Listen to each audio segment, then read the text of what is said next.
Hi everyone, this is from Sebi IAS academy. இன்னைக்கு நம்ம Dinamani news பேப்பரில் இருக்கக்கூடிய கரண்ட் அஃபேர்ஸ் பார்க்கலாம். ஸோ ஃபர்ஸ்ட் பார்த்தீங்க அப்படின்னா மத்திய அரசின் கல்வி உதவித்தொகை. ஸோ இந்த topic group 1 main syllabus paper 2 social இஷ்யூஸில் பார்த்தீங்க அப்படின்னா நமக்கு welfare schemes for the vulnerable sections of சொசைட்டியில் வந்து கவர் ஆகும். So PM SSV scheme. So இது 2021 ஆண்டு மத்திய அரசால் கொண்டு வரப்பட்ட ஸ்கீமா. Young achievers scholarship award scheme for vibrant India. So இந்த ஸ்கீம் படி பார்த்தீங்க அப்படின்னா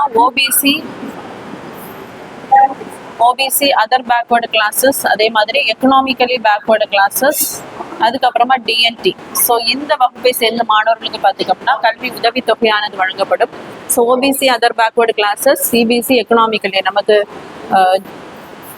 ஜென்ரல் கேட்டகரியில் பார்த்தீங்கன்னா எக்கனாமிக்கலி வீக்கர் செக்ஷன்ஸ் வருவாங்க, அவங்களுக்கு கவர் ஆகும். அதே மாதிரி டிஎன்டி டி நோட்டிஃபைடுன்னு சொல்லும்போது நம்ம பிரிட்டிஷ் இருக்கும்போது பார்த்தீங்கன்னா கிரிமினல் ட்ரைப்ஸ் ஆக்ட், அதாவது ஒரு குறிப்பிட்ட ட்ரைப்ஸ் பார்த்தீங்கன்னா அந்த டைம் நிறைய ரெவென்யூ சிஸ்டத்தை வந்து பிரிட்டிஷ் வந்து இன்ட்ரடியூஸ் பண்ணியிருப்பாங்க. ஸோ இந்த குறிப்பிட்ட ட்ரைப்ஸ் பார்த்தீங்கன்னா ஒரு இடத்துல இருக்காம வேற இடத்துல போய் விவசாயம் பண்ணியிருப்பாங்க. அப்போ அவங்களுக்கு ஒரு நிலையான வருமானம் வந்து பிரிட்டிஷ்க்கு வந்து கிடைச்சிருக்கும்.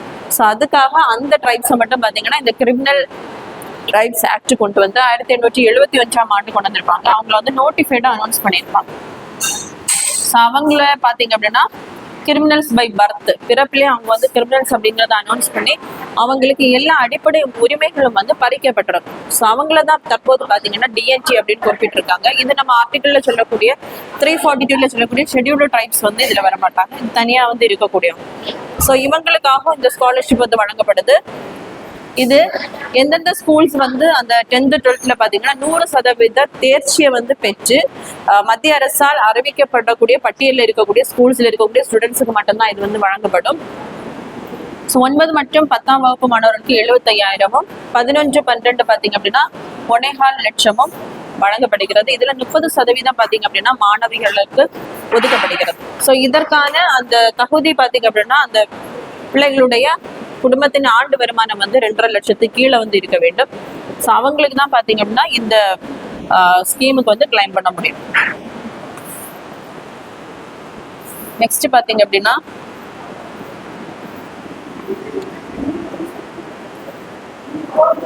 கட்டணமில்லா சேவை துரட்டும். ஸோ இந்த topic group 1 main syllabus paper 4 எக்கனாமிக்ஸ்ல நமக்கு ஆர்பிஐல வந்து கவர் ஆகும். ஸோ நமக்கு ஆர்பிஐக்கு பார்த்தீங்க அப்படின்னா payment and settlement act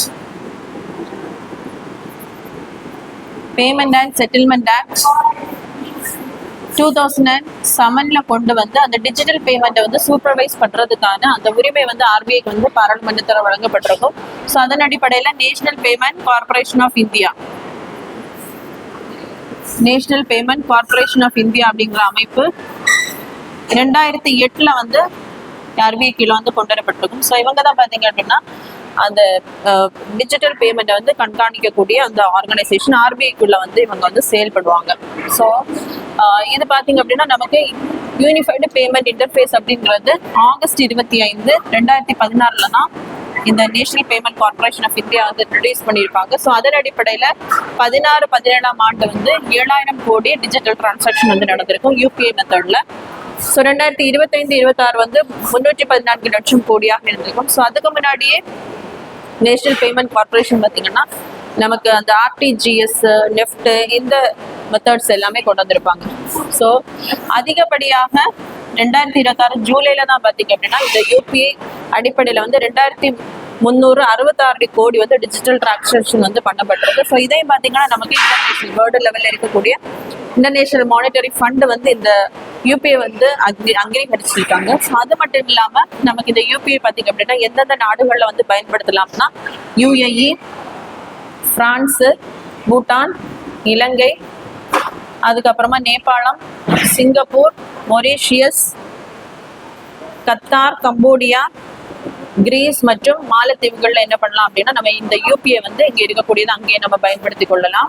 so 2016-17 பாத்தீங்கன்னா 1.78 கோடியாக இருந்திருக்கும் பரிவர்த்தனைகள். ஸோ தற்போது பாத்தீங்கன்னா 24,162 கோடியாக அதிகரிச்சிருக்கு. அதாவது 13,000 கோடி வந்து அதிகரிச்சிருக்கு.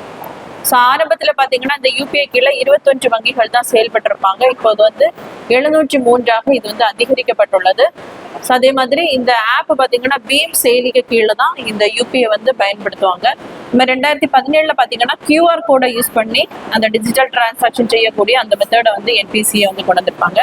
ஸோ அதுக்கப்புறமா 2017 பார்த்தீங்க அப்படின்னா 18 யூபிஐ 2.0 அப்படிங்கிறத கொண்டு வந்து அந்த இன்சூரன்ஸ் தவணைகள், இஎம்ஐ இதெல்லாம் என்ன பண்ணலாம் அப்படின்னா நம்ம யூபிஐ வழியாக பே பண்ணலாம் அப்படிங்கிறத இன்ட்ரோடியூஸ் பண்ணியிருப்பாங்க.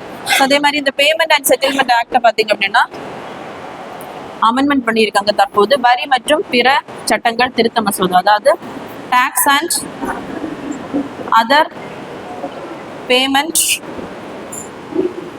Amendments act.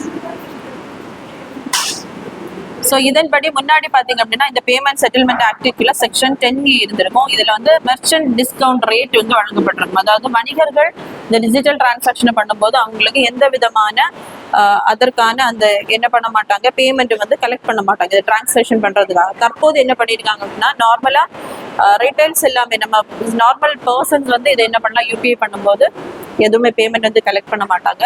ஆனால் வணிகர்கள் ஒரு வரம்புக்கு மேலே வந்து இந்த டிஜிட்டல் யூபிஐ வழியாக வந்து அந்த டிரான்ஸ்ஃபர் பண்ணும்போது ஒரு குறிப்பிட்ட அமௌண்ட் வந்து பிடித்தம் கூடும் அப்படிங்கிறத இந்த சட்டத்தின்படி வந்து கொண்டு வந்திருக்காங்க. நெக்ஸ்ட் பார்த்தீங்கன்னா பழங்குடியின மக்களின் விளை பொருளுக்கு புவிசார் குறியீடு. ஸோ இந்த டாபிக் வந்து group 1 main syllabus paper 3 science and டெக்னாலஜியில் நமக்கு இன்டெலெக்சுவல் ப்ராப்பர்ட்டி ரைட்ஸில் வந்து கவர் ஆகும். ஸோ இப்போ பார்த்தீங்க அப்படின்னா நமக்கு வந்து பட்ஜெட் டிஸ்கஷன் முடிஞ்சதுக்கப்புறம் அந்த ஒவ்வொரு மினிஸ்ட்ரியும் வந்து டிமாண்ட் ஃபார் கிராண்ட்ஸை வந்து நம்ம ஸ்டேட் லெஜிஸ்லேச்சரில் வந்து ப்ரெசென்ட் பண்ணிட்டு இருக்காங்க. ஸோ அதன் அடிப்படையில் minister for social justice, Adi Dravida and tribal welfare department.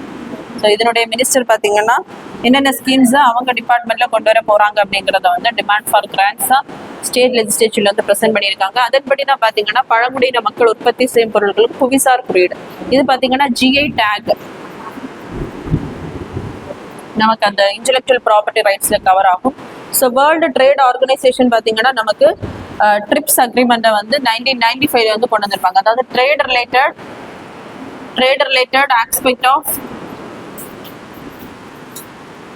aspect of intellectual property rights.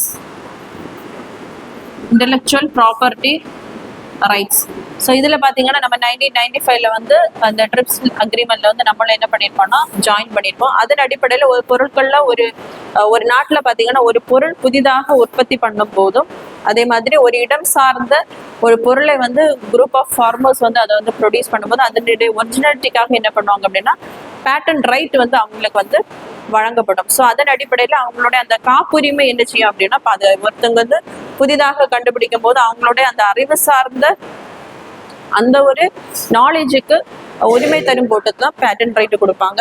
அதே மாதிரி அந்த ஃபார்மர்ஸினுடைய எக்கனாமிக் டெவலப்மெண்ட்டுக்காக என்ன பண்ணுவாங்கன்னா அவங்களுக்கு வந்து ஜிஐ டேக் வந்து வழங்கப்படும். ஸோ இதற்காக பார்த்தீங்கன்னா நமக்கு goods registration and development act 1999 பார்த்தீங்க அப்படின்னா கொண்டு வந்திருப்பாங்க. ஸோ அதன் அடிப்படையில் இப்போ ஒரு ஜிஐ டேக் வந்து ஒரு பொருளை கொடுக்குறாங்கன்னா அவங்களுக்கு 10 வருஷம் வரைக்கும் என்ன பண்ணோம்னா அது வந்து அவங்களுக்கு உரியதாக இருக்கும். அதுக்கப்புறம் என்ன பண்ணால் 10 இயர்ஸுக்கு வந்து அவங்க ரெனியூவல் வந்து பண்ணிக்கலாம். இப்போ for example Kanchipuram silk sarees அப்படின்னு சொல்லும்போது காஞ்சிபுரம் சில்க் சாரீஸ்னா அங்கே வந்து அது வந்து ஃபேமஸ், அங்கே இருக்கக்கூடியது வந்து ஒரிஜினாலிட்டியாக இருக்கும். ஸோ அங்கே இருக்கக்கூடிய அந்த செய்யக்கூடிய அந்த நெசவாளர்களுக்கு பார்த்தீங்கன்னா அதிக வருமானம் கிடைக்கும். அந்த ஒரிஜினாலிட்டியை வந்து என்ன பண்ண மாட்டாங்க அப்படின்னா இன்னொரு இடத்துல போய் செய்தாலுமே மக்கள் வந்து எங்க ஜிஐ டேக் இருக்கிறதுனால அதுதான் என்ன பண்ணுவாங்க அதிகமாக விரும்பி வந்து வாங்குவாங்க. ஸோ அதுதான் இந்த சட்டத்தின் அடிப்படையில தான் அந்த ட்ரிப்ஸ் அக்ரிமெண்ட் கீழே பார்த்தீங்க அப்படின்னா நம்ம நாட்டில் வந்து அதை வந்து செயல்படுத்துறாங்க. ஸோ இதுக்காக பார்த்தீங்க அப்படின்னா நமக்கு மினிஸ்ட்ரி ஆஃப் ஜிஐ டேக் வந்து யார்கிட்ட வாங்கணும்னா ministry of commerce and industry கீழே இருக்கக்கூடிய department of promotion of industry and internal trade.